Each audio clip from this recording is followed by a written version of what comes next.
सूर्य भी इस गया के श्राद्ध की महिमा का वर्णन करें तो वायु पुराण के अध्याय नंबर 43 के श्लोक नंबर 48 और 49 में वर्णन किया। गयायाम पिंडदानेन यत् फलम लभते नर। गया में जाकर के पिंडदान करने से, तर्पण और श्राद्ध करने से जिस फल को प्राप्त किया जाता है 100 करोड़ वर्ष तक भगवान सूर्य भी उसका वर्णन नहीं कर सकते। 100 करोड़, 1 करोड़ नहीं, 100 कोटि वक्तव्यम रवि। भगवान सूर्य भी 100 करोड़ वर्ष तक उसका वर्णन नहीं कर सकते कि उसकी कितनी बड़ी महिमा है अपने आप में। इतनी बड़ी महिमा। आपका ध्यान मेरी तरफ हो थोड़ा सा। एक बड़ी अद्भुत बात है और बड़ा अद्भुत श्लोक है। केतार्चते हरु सर्वे यज्ञ पूर्णा भवति ही तथाम श्राद्धम तर्पणम च स्नानम च अक्षमयम स्वयं। जो लोग हरि और हर की नित्य पूजा करते हैं उन्हें रोजाना यज्ञ करने का फल प्राप्त होता है। ये ध्यान में रखो। ये बात मैं 100 बार नहीं बता पाऊंगा, ध्यान नहीं रहेगा। जिनके घर में भगवान सालग्राम और जिनके घर में भगवान महादेव की पूजा होती है उस परिवार को नित्य यज्ञ करने का फल प्राप्त होता है। ऐसा गरुड़ पुराण में, ऐसा वायु पुराण में वर्णन है। हरि और हर की पूजा जिसके घर में, यानी महादेव और भगवान नारायण की पूजा जिसके घर में है उसको रोजाना एक यज्ञ करने का फल प्राप्त होता है। तथाम श्राद्धम तर्पणम च। लेकिन जिसने अपने पूर्वजों के लिए श्राद्ध और तर्पण किया है उनको रोजाना 1000 यज्ञ करने का फल प्राप्त होता है नित्य। भले या वर्ष में 16 दिन आप यह करते हैं। इस बात को बहुत ध्यान से सुन लीजिएगा। 16 दिन में जिसके घर का 1 दिन का भी श्राद्ध एब्सेंट नहीं है। और यहाँ आपको यहाँ से जुड़कर ये मौका मिल रहा है। इस ग्रंथ में लिखा है सहस्रम यज्ञम फलम। सहस्र कहते हैं 1000 को। 1000 यज्ञ करने का उन्हें फल प्राप्त होता है। श्राद्धम तर्पणम च स्नानम च अक्षय स्वयं। जिन्होंने स्नान करके अपने पुरखों के लिए श्राद्ध तर्पण ये किया है 1000 यज्ञ करने का फल उन्हें प्राप्त होता है। और मैं तो जो भी बात कह रहा हूँ श्लोक बोलकर उसका व्याख्यान कर रहा हूँ, इसलिए मेरी बात में कोई संशय करने की तो गुंजाइश होती ही नहीं है। यथार्चते हरि हरौ सर्वे है। हरि और हर, हरि माने नारायण, हर माने महादेव। जो महादेव और नारायण की नित्य पूजा करते हैं यज्ञ पूर्णा भवंति ही, उनको संपूर्ण यज्ञ करने के फल प्राप्त होता है। एक यज्ञ करने का उन्हें रोज फल प्राप्त होता है। लेकिन जो लोग श्राद्ध करते हैं पुरखों के लिए उनको 1000 यज्ञ पर डे करने का फल प्राप्त होता है। हर दिन 1000 यज्ञ करने का फल प्राप्त होता है। भैया कितनी बड़ी महिमा इस पितर पक्ष की है, इस श्राद्ध की है। मैं हाथ जोड़कर आप सभी को विनम्र भाव से निवेदन करूंगा, इस सौभाग्य से, इस मौके से कभी भी मत चूकना। हर वर्ष यह होते रहा। ये देखिए परिवार का कितना उत्थान, कितनी तरक्की, कितनी ग्रोथ होती है। इस संसार में बड़ा मुश्किल है। क्या मुश्किल है इस संसार में? मुश्किल है। क्या मुश्किल है इसमें? पूर्वजों के लिए कुछ कर दिया जाए। पितर पक्ष चल रहा है, कुछ विशेष श्लोक आपके बीच में रख दूं। जो पितरों के लिए दीपदान करते हैं, दिए जलाते हैं, सुबह शाम जलाते हैं दिए, उसकी महिमा, दिए निकलेंगे तुम्हारे। जो पितरों के लिए, पुरखों के लिए दीपदान करते हैं, दिए जलाते हैं, लिखा है कि दीपम पितृभ्य प्रियता सदा वस्तु प्रियक्षति सलोके पृथ्वमं चक्षु सदा चालवते शुभम। जिनके घर में पूर्वजों के लिए, पितरों के लिए, मैंने कितनी बार बताया जहां पानी भरा जाता है हर अमावस्या को वहां दिया जला के रखो। अपने प्रवेश करने वाले दरवाजे के दाहिनी तरफ दिया जलाओ। बुझ जाए तो फिर उसको अलग रख लें, अंदर रख लें, उसको कुत्ते बिल्ली न चाटें। माइक खोलिए। पूर्वजों के निमित्त दिया जलाइए, जहाँ जल भरते हैं वहाँ दिया जलाइए। कहीं आपने पूर्वजों को तस्वीर, पूर्वजों की जो तस्वीर है मंदिर की बजाय उसको दीवार पर लगाएं तो ज़्यादा बढ़िया है। बहुत लोग उसको अपने मंदिर में रख लेते हैं। इधर मंदिर है तो उसके ठीक सामने वाली दीवार पर पुरखे मंदिर को देखते रहे, मंदिर का देवता भगवान को देखता रहे। ये विधान है प्रतिमाओं को लगाने का। फोटो, पूर्वजों की कभी प्रतिमाएं, धातु की प्रतिमाएं नहीं घर में रखी जाती हैं, उनकी फोटो रखी जाती है, तस्वीरें रखी जाती हैं। उसको लगाइए, उसके ऊपर रोली लगा दीजिए, माला पहना दीजिए, और जहां आपने मंदिर बनाया है उसके ठीक सामने वाली दीवार के ऊपर लगाइए। रोज नहीं हो सके बिल्कुल कोई दिक्कत नहीं है, ऐसा नियम सा बना लें। जिस व्यक्ति की मृत्यु हुई है, वेदांत तो ऐसा है कि उसके निमित्त 4 वर्ष तक हर अमावस्या को दिया जले तो घर में रौनक बढ़ेगी, आनंद बढ़ेगा। बहुत बढ़िया। चतुर्थ पौधा होता है 4थे साल में, उसके बाद में ही पुरखों के साथ मिलानी होती है। हर अमावस्या को जितनी भी अमावस पड़े।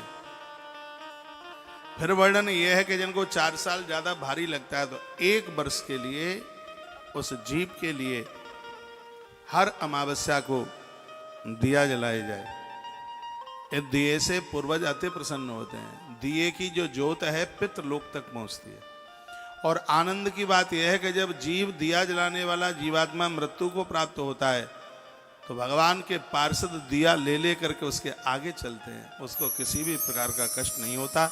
नहीं तो आज गरुड़ पुराण में आप सुनेंगे, अपराधी और अन्याय करने वाले लोग अंध कुएं में गिर जाते हैं, उन्हें बड़ा भारी कष्ट होता है। दिए में मेरी बड़ी महिमा है, दिए में मेरी बड़ी श्रद्धा है, क्योंकि दिए में भगवान की महिमा है, महिमा छिपी हुई है उसमें। इसलिए यहाँ आप देखते हैं कितना दिया जलता है, शाम को आरती होती है, सब यहाँ टीवी में आप देख रहे हैं। ये रोज के नित्य, ये नहीं कि एक दिन रिकॉर्डिंग कर दी है बार बार वो दिखाया जा रहा है। यहाँ रोज इतना दिया। आप सब आइए, आपको कहीं से दिया लाने की जरूरत नहीं। दिया भी यहाँ मिलेगा, घी भी यहाँ मिलेगा, आटा भी यहाँ मिलेगा, दोना पत्तल भी यहाँ मिलेगा। बस आपको अकेले आना है, आ जाइए। पूर्वजों के लिए आप आरती कीजिए। रात्रि को 7 बजे जो आरती होती है बहुत आनंद होता है। ऐसा लगता है कि हम अमावस्या की ही रात्रि कालीन में खड़े हुए हैं, ऐसा लगता है, ऐसा आभास होता है। जितना भी दास से हो सकता है। और मैं निवेदन करना चाहूंगा, यदि पूर्वजों की फोटो नहीं है, तस्वीर नहीं है तो कोई दिक्कत की बात नहीं है, सब भावना की बात है। आप परेशान हो, चिंतित हो, फोटो है ही नहीं, तस्वीर है ही नहीं, कोई दिक्कत की बात, 1% भी दिक्कत की बात नहीं है। नहीं है तो दीपम पितृभ्य प्रियता सदा वस्तु प्रियक्षति। पूर्वजों को दिया जलाने से, दीपदान करने से संपूर्ण वस्तुओं की प्राप्ति हो जाती है। सलोके प्रतिभम, संपूर्ण लोकों में उनका प्रभुत्व जम जाता है। चक्षु सदा च लभते शुभम, वह आंखें एक न एक दिन भगवत दर्शन जरूर कर लेती हैं।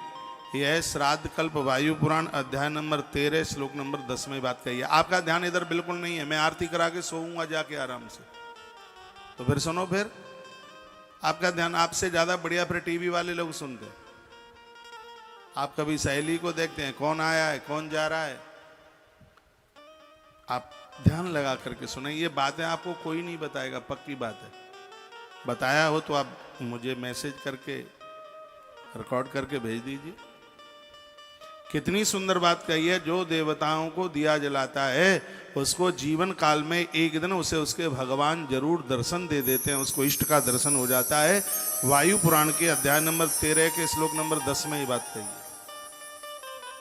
वायु पुराण गया महात्म्य, वायु पुराण में गया महात्म्य अध्याय नंबर 10 और श्लोक नंबर 13 में ये बात कही है। सलोके सलोके प्रतिभम चक्षु सदाच लभते शुभम, वह चक्षु, वो आंखें अपने ही जीवन में अपने भगवान का दर्शन कर लेती है, उन्हें इष्ट दर्शन हो जाता है।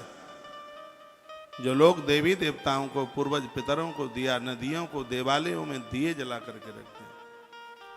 भगवान को नहलाने से भी ज्यादा महत्व तो दिया जलाने का है, क्योंकि पूजा पूरी नहीं मानी जाती जब तक उसमें दीप प्रज्वलन नहीं होता।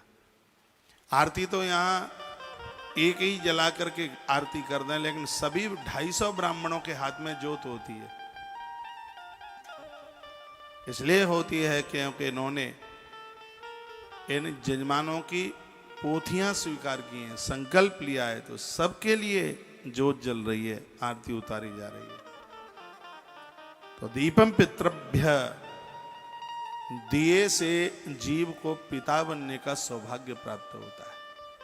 पिता बनने का मतलब है कि घर में संतति का विस्तार होता है, कुल डूबता नहीं है, खानदान डूबता नहीं है। ये दिए का प्रभाव है। खाने में घी भले ही थोड़ा कम रह जाए, लेकिन उसको जलाइए। देवी भागवत में घृत जलाने की बड़ी महिमा है, वंश वृद्धि होती है। ये मंदिर इसलिए अच्छे लगते हैं, बिहारी जी के मंदिर में बल्ब नहीं जलता। ऐसे बहुत मंदिर हैं जिनमें बल्ब नहीं जलता, तो वहां दिया ही प्रज्वलित होता है, दिया जलता है। और बड़े लंबे समय से मोटी सी ज्योतियां जोत जल रही हैं। तो इसमें श्रद्धा रखिए। जो व्यक्ति पितरों के लिए दीपदान करता है वह इन नेत्रों से भगवत दर्शन कर लेता है। अध्याय 13 श्लोक नंबर 10 वायु पुराण गयास महात्म्य, उसमें ये बात लिखी। अभी श्राद्धों में ही नहीं, बाद में भी सुबह शाम आरती में दिया जलना ही चाहिए।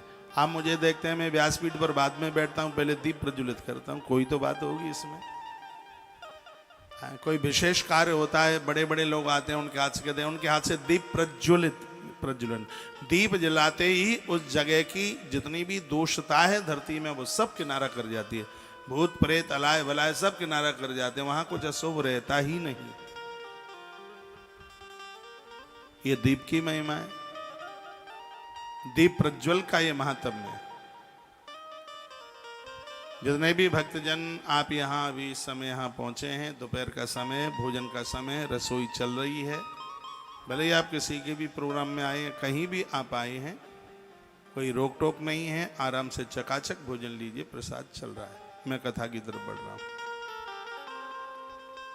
कभी कभी थोड़ा अंदर से मन गवाही देता है कि हम दूसरी जगह आए हैं। आप दूसरी जगह, पराई जगह आए ही कहाँ हैं? आप तो हमारी जगह आए, आप हमारे हैं तभी तो आप पहुंचे हैं। यहाँ किसी भी प्रकार का ऐसा मन में सोचना मत, बिल्कुल भी। यहाँ आपको कोई ये पूछने वाला नहीं है जी आप कहाँ से आए हैं। आप बड़े अधिकार के साथ प्रसाद लेंगे, भोजन लेंगे, तो आप भोजन जरूर ले लें। बोलो भक्तवत्सल भगवान की जय हो, हनुमान जी महाराज की जय। जय जय श्री राधे श्री राधे श्री राधे। अगली बात मैं आपको कहना चाहूंगा, काले तिल जलाना श्राद्ध पक्ष में बहुत बड़ा, इसकी बहुत बड़ी महिमा है। श्लोक बोले देता हूं। कृष्णेभ्यश्च तिलेभ्यश्च या तैलम परिरक्षितम। श्राद्ध काल में कृष्णभ्यश्च तिलेभ्यश्च, कृष्ण से यानी काले तिल, चाहे वह तिल हो और चाहे तिल का तेल हो, दोनों की अपने आप में बड़ी महिमा है। इसमें लिखा है पूर्वजों के लिए काले तिल या तेल को उनके कार्य के लिए अतिश्रेष्ठ माना गया है। चाहे इसकी जोत जलाएं, चाहे इसको हवन में इसकी आहुति डालें, इसके दान की बहुत बड़ी महिमा है। यह गरीबी का नाश करे, विपन्नता को खत्म करके लोगों को संपन्नता में उड़ेल दे, इतनी बड़ी महिमा है तिल। कृष्णभ्यश्च तिलेभ्यश्च, काले तिल, यह तैलम परिरक्षितम, या तिल का तेल हो। यह वायु पुराण गया महात्म्य अध्याय नंबर 13 और श्लोक नंबर 31। गया महात्म्य वायु पुराण अध्याय नंबर 13 और श्लोक नंबर 31,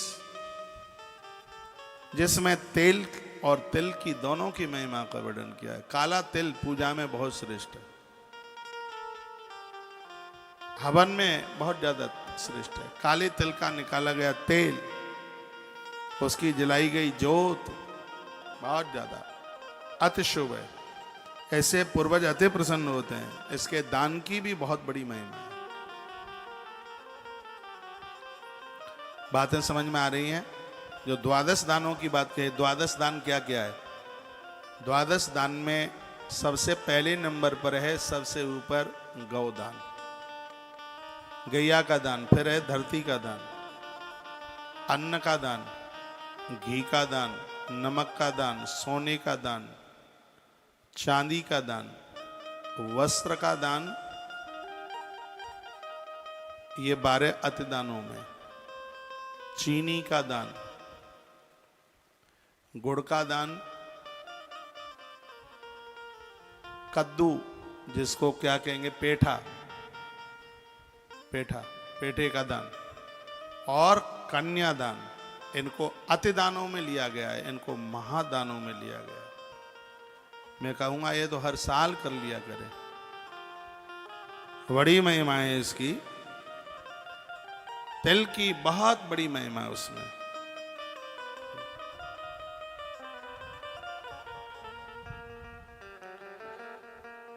फिर कहा गया है, वर्णन किया गया है कि पितृपक्ष का यज्ञ बड़ा आनंद देता है, सब कलेशों को खत्म कर देता है।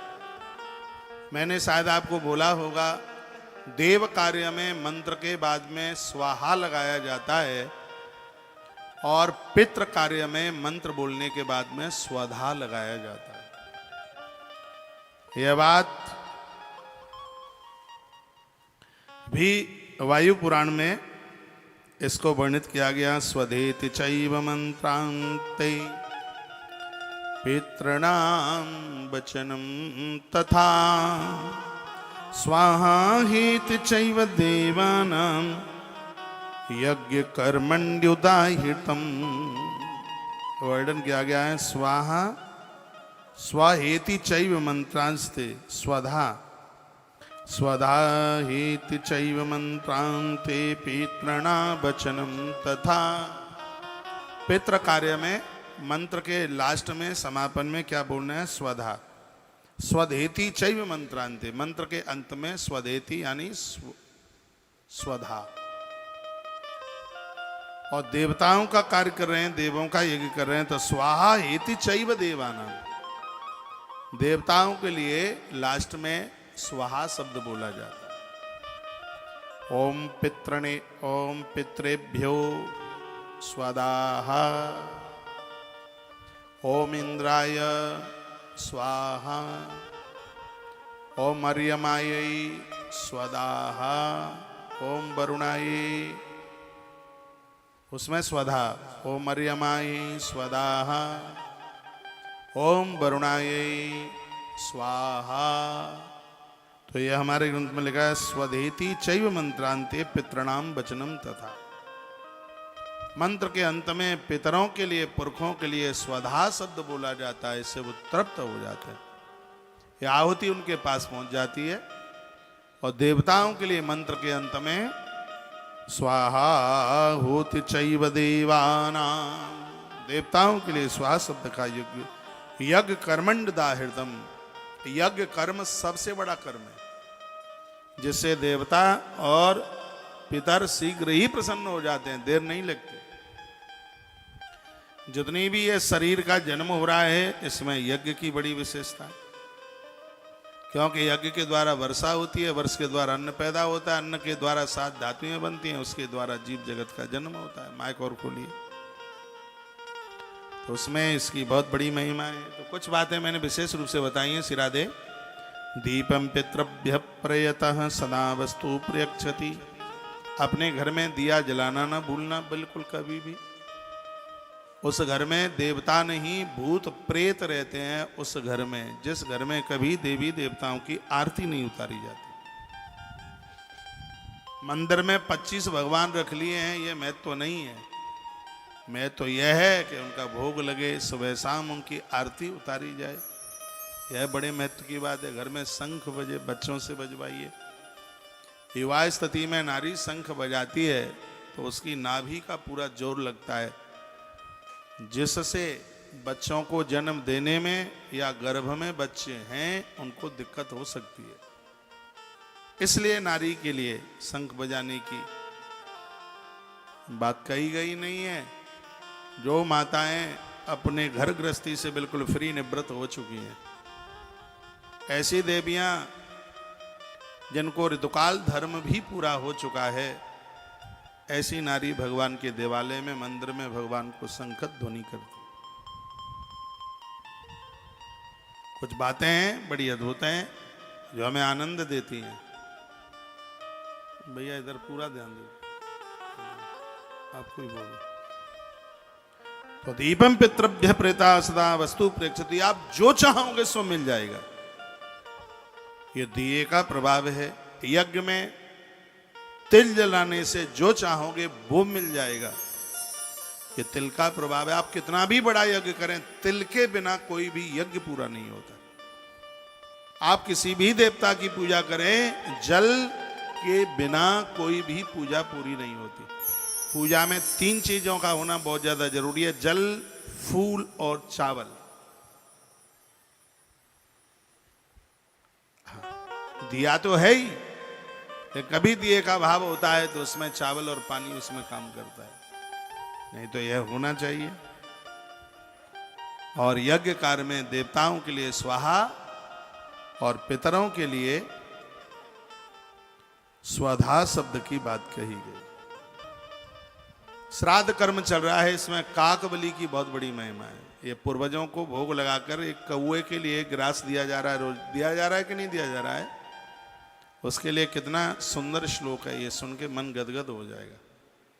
ये सब चीजें दिखावे के लिए नहीं है, ये सब ग्रंथों को पढ़ करके और मन करता है कि कोई भी चीज छूटे नहीं। इससे क्या होता है, जो आप ये कौए के लिए जो रोज बलि दे रहे हैं, काक बलि जिसे बोलते हैं, ये सब यहाँ से जाने के बाद मैंने उस बालक सत्यम की ड्यूटी लगाई है। आप ये मन सोचना यहाँ से गया कि उसको ऐसे ही जाकर के फेंक दिया, नहीं। एक कागों के लिए, कौए के लिए यह है पूरी सामग्री जाती है। तो श्राद्ध में काक बलि की कितनी बड़ी महिमाएं हैं। क्या होता है इससे? लिखा है कि प्रार्थयन्ति धर्म आयुष वायहि सेव्य प्रियक्षति।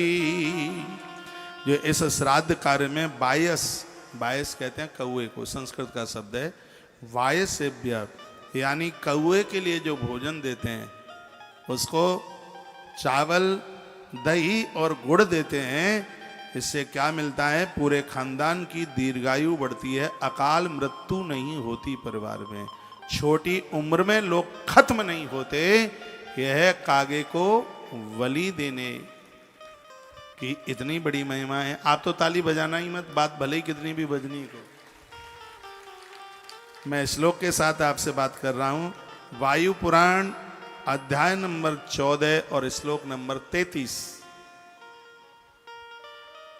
गया महात्म्य वायु पुराण अध्याय नंबर 14 श्लोक नंबर 33।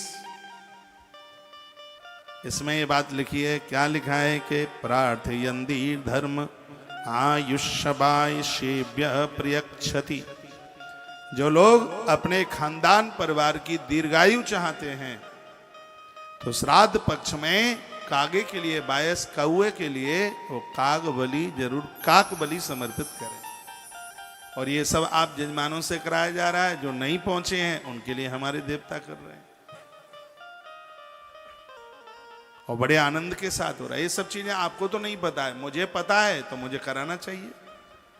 हम नहीं कराएंगे दक्षिणा तो आप फिर भी उतनी ही देंगे, लेकिन जो हमें जानकारी है वह जानकारी सामने आनी चाहिए समाज में। इस समय मुझे लाखों लोग सुन पा रहे हैं और मुझे विश्वास है कि मेरी इस बात को सुनकर वो कौए के लिए निकालना नहीं भूलेंगे। और उसमें कितना क्या उसमें ऐसा लगेगा, कोई लाखों की संपदा नहीं लग रही है उसमें, बस करना है। लेकिन 100 आलसी मरते हैं तब एक जन्मता है, वो तो कुछ करता ही नहीं है।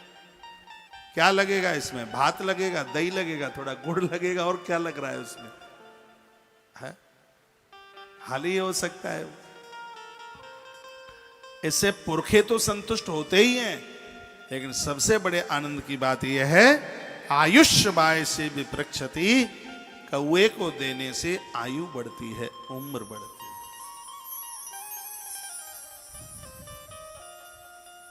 समझ रहे हैं? बच्चे कुकर्मी ना हो, मन मुताबिक शादियां ना करें, उनका कुमार धर्म सुरक्षित रहे। ये बड़ा मुश्किल होता है कि शादी होने से पहले बच्चों का आज के समय में कुमार धर्म सुरक्षित हो। पहले जल्दी शादियां होती थी इसलिए क्यों कौमार धर्म सुरक्षित रहे, इसलिए। आज तो शादी शुदियां नाम की होती हैं। अब क्या बोलूं मैं, कितनी सुंदर बात हमारे ग्रंथ में कही है, कुमार धर्म सुरक्षित रहे। उसके लिए भी एक बड़ा अद्भुत श्लोक है, और वह भी अध्याय 14 गया महात्म्य अध्याय नंबर 33, वो अध्याय नंबर 14 श्लोक नंबर 33 की अर्धाली। बच्चों का कुमार धर्म, जब ये कुआरे हैं, इनका विवाह नहीं हुआ, ये भटके नहीं, गलत संगति में न जाए, कुकर्मी न बने, उसके लिए कितना सुंदर विधान है। लेकिन ये कोई करे तो सही, बाद में देख लियो मोबाइल में। ये कुकर्मी न बने, गलत काम ना करें, इनका ये धर्म सुरक्षित रहे, उसके लिए देखो कितना सुंदर श्लोक है। सुकुमार्य मथान वृक्ष कुक्कुटेभ्य प्रेक्षति। जिन घरों में माता पिता अपने बच्चों के निमित्त, परिवार के निमित्त थोड़ा सा ग्रास निकाल करके कुक्कुट यानी मुर्गे को देते हैं, इससे बच्चों का कुमार धर्म सुरक्षित रहता है। लेकिन लोग तो मुर्गों को काटने में लगे हैं, उनको मारने में लगे हैं, उनकी हत्या करने में लगे हैं। ये मुर्गा कितने काम का है। आपके घर से जो भी कुछ मुर्गे को दे दिया जाए खाने के लिए, इसको गेहूं के दाने में, उसको सुनो, ऐसे ठोक करके गेहूं का दाना बिल्कुल थोड़ा इसको भिंगाया जाता है, जैसा कि इसमें लिखा है, फिर उसको कूटा जाता है, उसमें गुड़ मिलाया जाता है, फिर वो मुर्गों के लिए डाला जाता है। इससे बच्चों का ब्रह्मचर्य धर्म सुरक्षित रहता है, इससे उनका कुमार धर्म सुरक्षित रहता है। ये पितरों की कृपा से ये भी एक बहुत बड़ी बात हो जाती है। नहीं तो आज बड़ा मुश्किल होता है, सब लोग हारे हैं बच्चों के सामने, मन मुताबिक विवाह जो हम करेंगे वही सही है, तुम कौन होते हो हमें रोकने वाले। आज माँ बाबू जी को ऐसा बोल दिया जाता है। मैं तो श्लोक बोल रहा हूँ, 100 कुमार मथन वृक्षा कुक्कुटेभ्य प्रक्षति। कुक्कुट कहते हैं मुर्गे को, और इन दिनों में जिनके घर से मुर्गे के लिए आहार निकलता है, उसमें गेहूं एक दिन पहले भिंगा दो, उसको कूटो, उसमें थोड़ा गुड़ मिला दो, तो फिर उसको कुक्कुट मुर्गे के सामने डाल दो। इससे बच्चे अपने रास्ते से नहीं भटकेंगे। और ये मैं जो सूत्र दे रहा हूँ ये लिखने के लायक है, लेकिन आप इतने होशियार हो गए हैं कि आपको लिखने की जरूरत ही नहीं है। फिर पूछते रहेंगे बाद में, ऐसा है वैसा है, मानते नहीं है। बेटी मन मुताबिक विवाह करने को चल पड़ी है, बच्चा मानता नहीं है। जीव हत्या मत कीजिए। ये देश में मुर्गे कटेंगे तो फिर यही तो होनियां होंगी, और क्या होगा। तो फिर मुर्गा काटने के लिए नहीं है, उसको कुछ डालिए खाने के लिए, लेकिन लोग हत्या कर रहे हैं, जीव हत्या हो रही है। इसलिए तो घरों में इतनी दिक्कत हो रही है, इतनी परेशानी हो रही है। मेरी बातों से आप बोर तो नहीं हो रहे हैं? तो मैं चैप्टर बदले देता हूँ। अभी पहुँचता हूँ बैतरणी हाल ही, फिर मैं सोच रहा हूँ कि बैतरणी तक पहुँचूँ कुछ सुनाने के लिए, उससे पहले कुछ बातें आपके बीच में रख दूँ। और ये सगरी बातें नहीं है, मैं 11वीं बार आया हूँ गया जी में, और हर साल नया सुनाया। ऐसा नहीं है, वायु पुराण तो मैंने पिछली साल भी आपको सुनाया ही है यहाँ से, लेकिन इसमें ज्यादा तरह से बातें हुए हैं जो मैं आपके बीच में पहली बार रख रहा हूँ। फिर सुनने के लायक बातें। यहाँ पानी गिरना शुरू हो गया है, थोड़ा कैमरे में दिखाओ पानी की बूंदें, क्योंकि पितर पक्ष में पानी बहुत ज्यादा शुभ होता है, बहुत ही ज्यादा शुभ होता है। और ये गया जी का ये इतिहास रहा है कि जब जब पितरपक्ष हुआ है तब यहाँ पानी रोज गिरा है, जरूर गिरा है। ये 11 बार तो हमने देख लिया यार।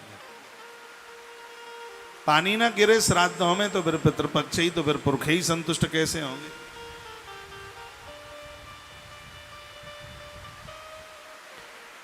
इतनी बड़ी महिमा है महाराज यहाँ की। बोलो भक्त वत्सल भगवान की जय हो। हनुमान जी महाराज की जय हो। आज के आनंद की जय हो। जय जय। श्री राम। जिनके बच्चे गलत सोबत में फंस गए हैं, चाहे वो बेटा हो और चाहे वो बेटी हो, और उस गलत रास्ते से मुक्त नहीं हो पा रहे हैं, अपने घर में से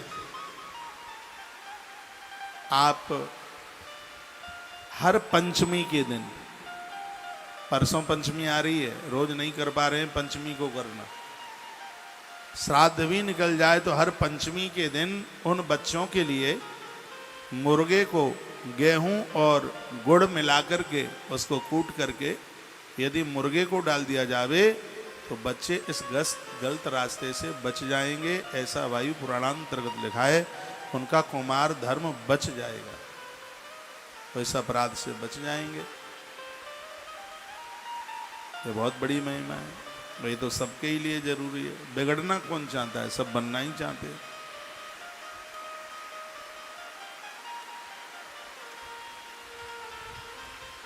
स्वान के लिए निकालने की भी बड़ी महिमा है। ताले नहीं टूटते घर के, चोरी नहीं होती घर में। कुतरे के लिए, स्वान के लिए जब निकाला जाता है, समझ में नहीं आ रहा होगा, पानी की आवाज आ रही है, आ रही है आवाज, आ रही है, थोड़ी आवाज मेरी बढ़ा दो।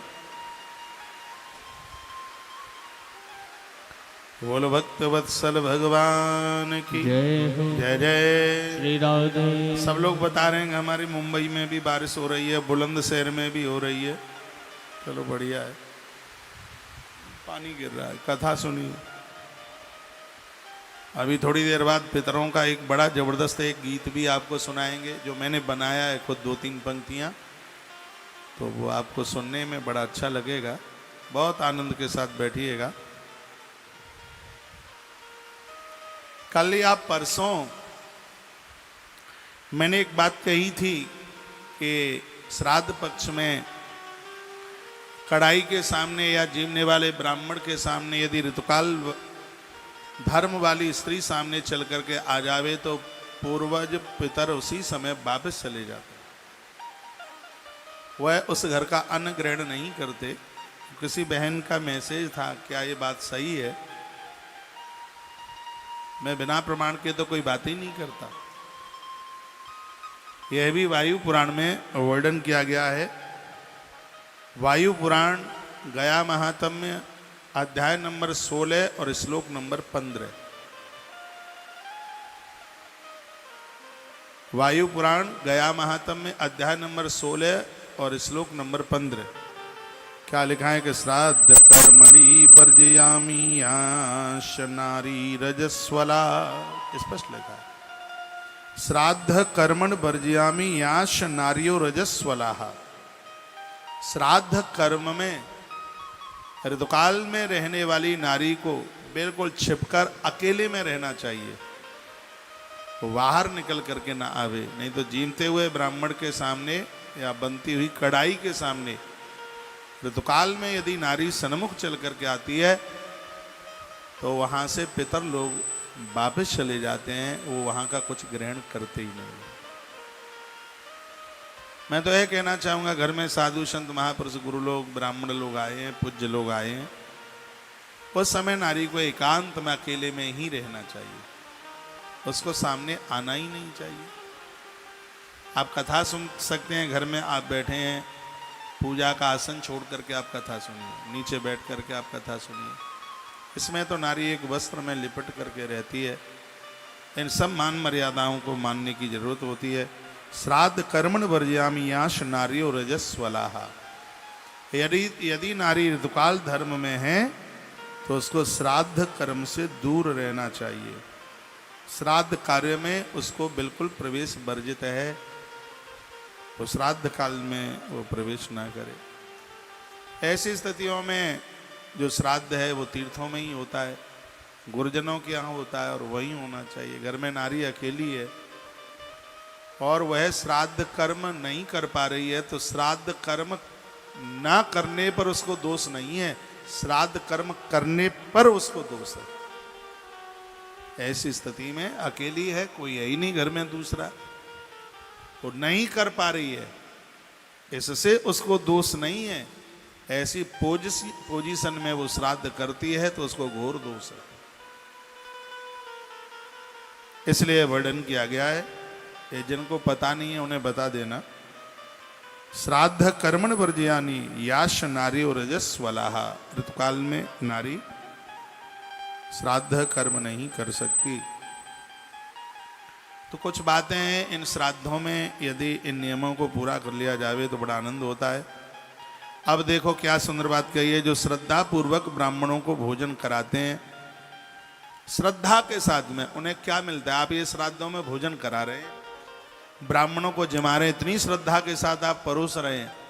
ऐसे ऐसे धनवान लोग हैं आपके बीच में जिन्हों को घर में एक गिलास पानी भी भरने की जरूरत नहीं पड़ती, इतने नौकर चाकर लगे हैं, लेकिन यहाँ आप सब पत्तलें उठा रहे हैं, जूठी पत्तलें उठा रहे हैं, परोस रहे हैं और बड़ी फुर्ती के साथ में ये आप सब जिमा रहे हैं। तो ये जिमाने का क्या महत्व है? ये ब्राह्मणों को आप श्राद्ध पक्ष में आप जिमा रहे हैं, तो इसकी कितनी अद्भुत महिमा है।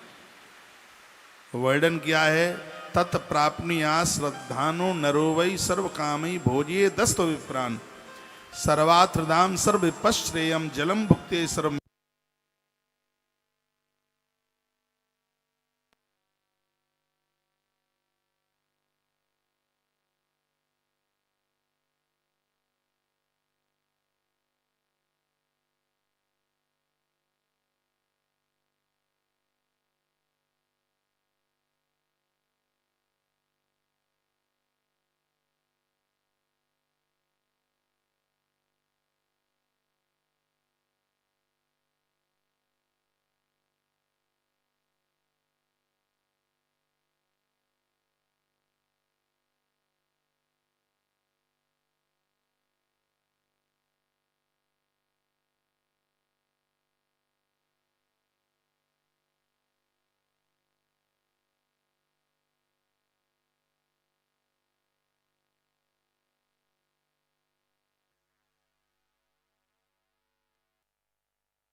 जय श्री राधे, जय श्री राधे। बोलवा के बिहारी लाल की जय हो।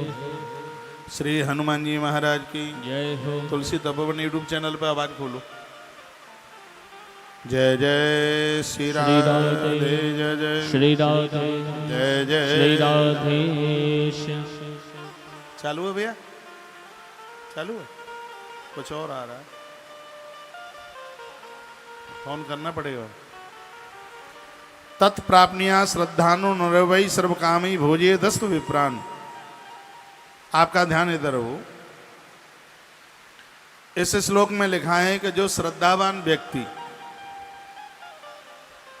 जिसके हृदय में श्रद्धा है, श्रद्धावान व्यक्ति भक्ति सहित अपने सामर्थ्य के अनुसार इस पितर पक्ष में, श्राद्ध पक्ष में ब्राह्मणों को भोजन कराता है, उसे संपूर्ण यज्ञों का फल तत्काल प्राप्त हो जाता है। जितने भी धरती पर यज्ञ बनाए, संपूर्ण यज्ञों का फल उसे तत्काल प्राप्त होता है जो श्राद्ध पक्ष में ब्राह्मण भोजन कराता है। विप्र अतिथि का सत्कार सभी मनोरथों को प्रदानित कर देता है।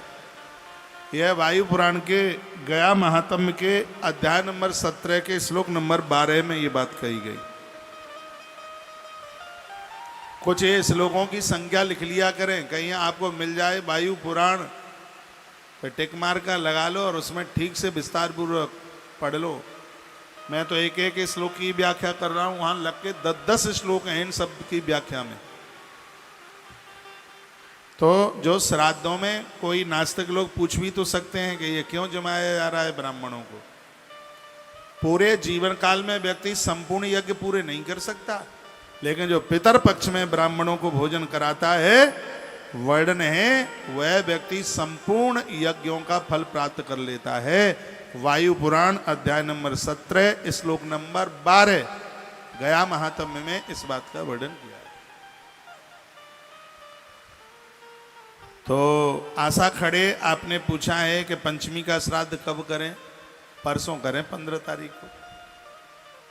15 तारीख को परसों, भले ही घर में श्राद्ध नहीं पड़ रहा है पंचमी का, तो भी करें, क्योंकि पंचमी के श्राद्ध की क्या महिमा है। पंचम्यां वै प्रकुर्वाण प्राप्नोति महतिम श्रियम। जिनके घर में पंचमी का श्राद्ध होता है उनके बच्चे बेरोजगार नहीं घूमते, उस घर में धन की आवक नहीं रुकती, उस घर में गरीबी नहीं रहती। महात्माओं से जुड़ना धरती की सबसे बड़ी अमीरी है, गरीबी झेलना ये धरती का सबसे बड़ा दुख है। जीवन का सबसे बड़ा सुख है गुरुजनों के साथ में बन रही हो, उनके साथ जुड़े हों, ये सुख है। जीवन का सबसे बड़ा दुख है कि लोग गरीबी झेल रहे हो। तो जो पंचमी का जो श्राद्ध है, 21 पीढ़ी में जरूर कोई न कोई पंचमी को जरूर गया हो। आपके ध्यान में पंचमी को श्राद्ध न पड़े तो भी पंचमी को श्राद्ध कीजिए। पंचम्याम वै प्रकुर्वाण प्राप्नोति महतीम श्रियम। इसमें तो लिखा है कि संपूर्ण धरती की श्री यानी वैभव उस घर में उतर के आ जाता है। वैभव जिनके यहाँ से पंचमी का श्राद्ध होता। परसों पंचमी के दिन हम यहाँ ऋषियों की कथा सुना करके एक विशेष रूप से पंचमी का श्राद्ध कराने के लिए जा रहे हैं।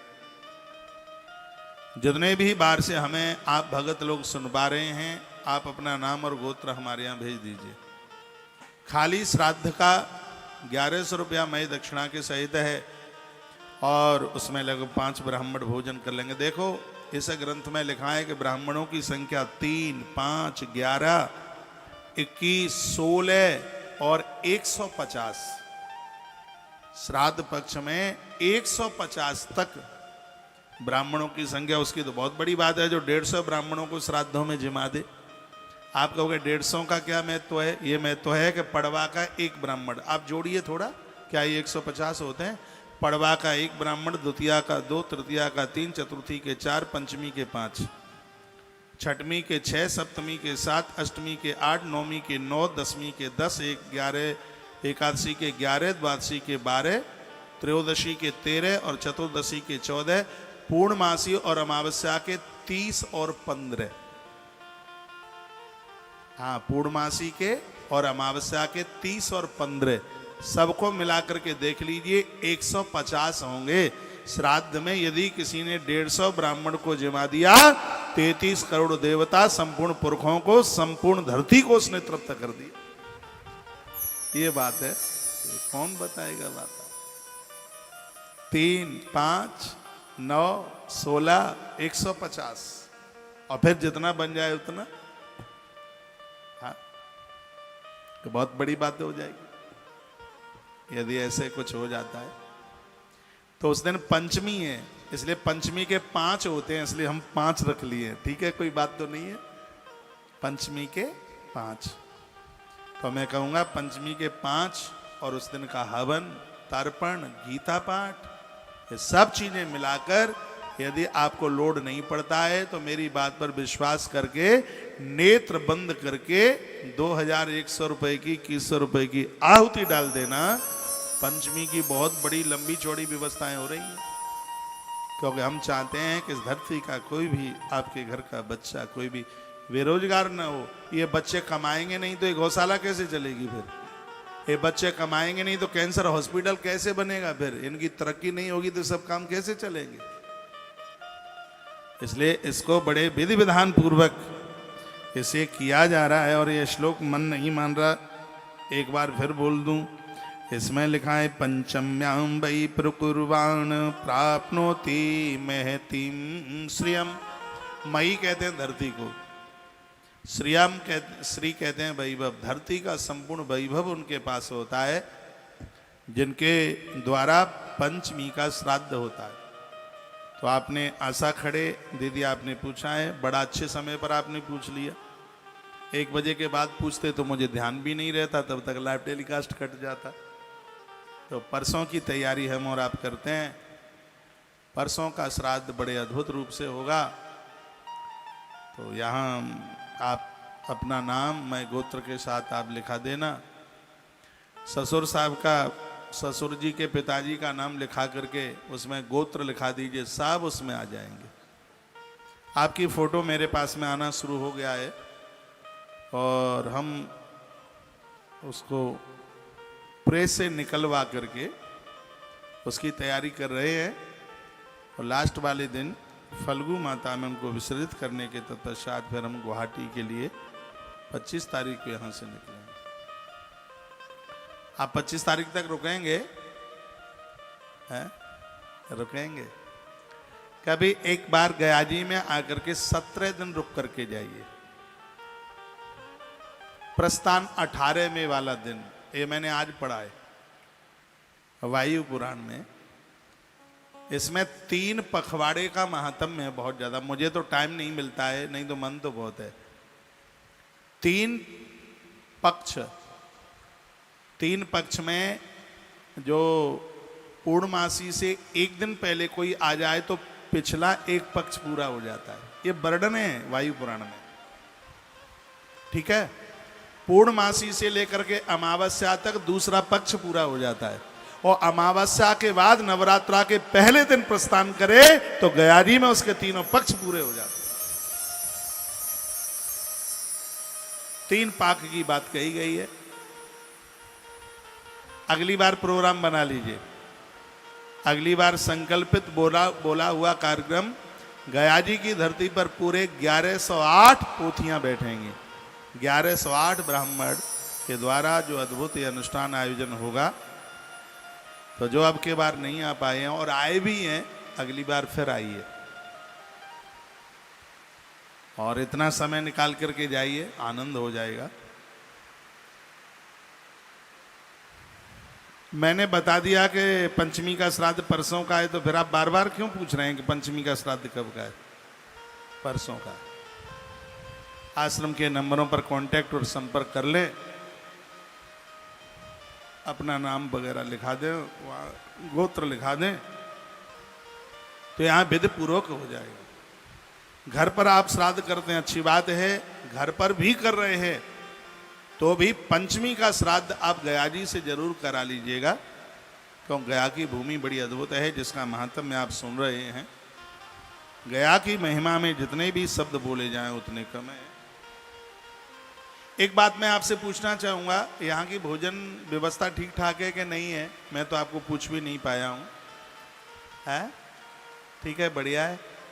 हर आदमी को एक शौक सा होता है, खाने का तो है नहीं, लेकिन आप जिमाते हैं, आप जीमते हैं तो देख करके ही मन बड़ा गदगद हो जाता है। रात्रि को बड़ी देर तक मैं यहाँ रुकता हूँ और मुझे बड़ा अच्छा लगता है जब मैं आपको परोसता हूँ। जब हम आपके घर आते हैं, अपनी इतनी श्रद्धा से सब करते हैं, तो हमारा भी दायित्व है, हमारा भी फर्ज है। ये सब कुछ दिखाने के लिए नहीं है, मन को खुशी होती है, मन को प्रसन्नता होती है। वर्तमान समय में ऐसे हम हैं, हमसे मिलने में बिल्कुल कहीं किसी भी प्रकार की कोई दिक्कत नहीं। मैं तो पूरा दिन आपके बीच में ही रहता हूँ।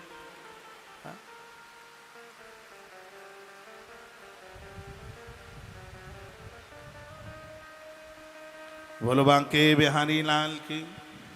ये तस्वीर में आप शाम के भोजन की तस्वीरें आप देख रहे हैं टीवी में। अच्छा लग रहा है, बढ़िया लग रहा है। भक्तों, आप सब लोग खूब सहयोग करना चकाचक। तो बहुत घी खरीद लिया गया है, बहुत कनस्तर आ गए हैं। कल से ब्राह्मणों के भोजन में ऊपर से भी उड़ेल करके घी परोसेंगे। आगरा वाला थोड़ा बूरा भी मिल जाएगा मार्केट में, तो वो भी देख लेंगे और उसके ऊपर दे घी हो घी, क्योंकि 12 दानों में से दान है ना घी का। तो ये आप सबसे करवाना है, यहीं से कराना है, हो जाएगा, जरूर कीजिएगा। बिल्कुल। चीनी, जो जो चीजें इसमें लग रही हैं, जो अभी है वहां पर रसोई में, आज मैं सब देख के आया हूं ना, कौन सी चीजें ज्यादा हाँ, ये घी के ही तो कनस्तर हैं, ये शुद्ध कृष्णा घी, गोपाल जी के ही नाम से, देखो कन्हैया के नाम से सब चल रहा है। हम आपसे ले नहीं रहे, आपको तो हमारे लिए एक बार ताली बजानी चाहिए, इसलिए क्योंकि आपके बटुआ की रकम अच्छी जगह खर्च कराई जा रही है। ये बहुत बड़ी बात है। आपके पास घी होगा, आपके पास पैसा होगा, ये 250 ब्राह्मण नहीं होंगे। इससे ज़्यादा वहाँ आश्रम में जीम रहे हैं। फोटो भेज रहा हूँ मैं, मेरे पास में रोज आश्रम से फोटोआँ आती हैं, जहाँ पर भी बड़ा दिव्य विशाल भंडारा नित्य। मैं ये लाइव कटे उससे पहले एक श्लोक और मैं आपके बीच में बोल दूं। वो क्या है, कैसे ब्राह्मणों को हम बुलाएं श्राद्ध में। आमंत्रस्तो यह श्राद्धे योषितम सेवते ध्वज पितरस्तस तम मासम तत्स रेतास सेरते। बहुत ध्यान से सुने, जो श्राद्ध कर रहे हैं वो और जो श्राद्ध में अन्न जीमते हैं वो ब्राह्मण। लिखा है श्राद्धम दत्वा च भुक्ता च मैथुनम यो निषेवते। वायु पुराण के अध्याय नंबर 17 के श्लोक नंबर 59 और 60 में लिखा है, जो ब्राह्मण श्राद्ध में जीमने को जाते हैं 16 दिन ऐसे ब्राह्मण को अपनी घरवाली से, पत्नी से अलग रहना चाहिए। बिल्कुल भी, बिल्कुल स्त्री संग ना हो। यदि धोखे से भी, भूल करके भी हुआ तो इसमें वर्णन किया है कि उसके पुरखे मांस नोच नोच करके खाते हैं। यही बात श्राद्ध कर्ता के लिए है। 16 दिन, एक दिन मैंने बोला है कि श्राद्ध पक्ष में गर्भ में संतान आ गई तो ये समझ लीजिएगा कि पूरा का पूरा चांडाल गर्भ में आया है कि पूरी धरती को परेशान कर डालेगा। ये श्राद्ध के 16 दिन ब्राह्मण के लिए भी आमंत्रस्तो यह श्राद्धे योषितम सेवते ध्वजः। श्राद्ध में ऐसे ब्राह्मण को न्योता दिया जाए जो 16 दिन संयमित जीवन जीता हुआ, पत्नी से दूर रहता हुआ, पितरतस्तम मासम तस्य रेतस्यर्ते श्राद्धम दत्वान भुक्ता च मैथुनम यो निषेवते। ये बड़ा निषेध है। तो भगवान की कृपा से जो गया जी में ये जितने भी ब्राह्मण इस समय हैं ये सब संयमित हैं। इनमें किसी की शादी भी हुई होगी तो ये घर द्वार परिवार से बाहर हैं। इसलिए यहाँ एक एक ब्राह्मण को भोजन 10-10 हजार ब्राह्मण के बराबर है।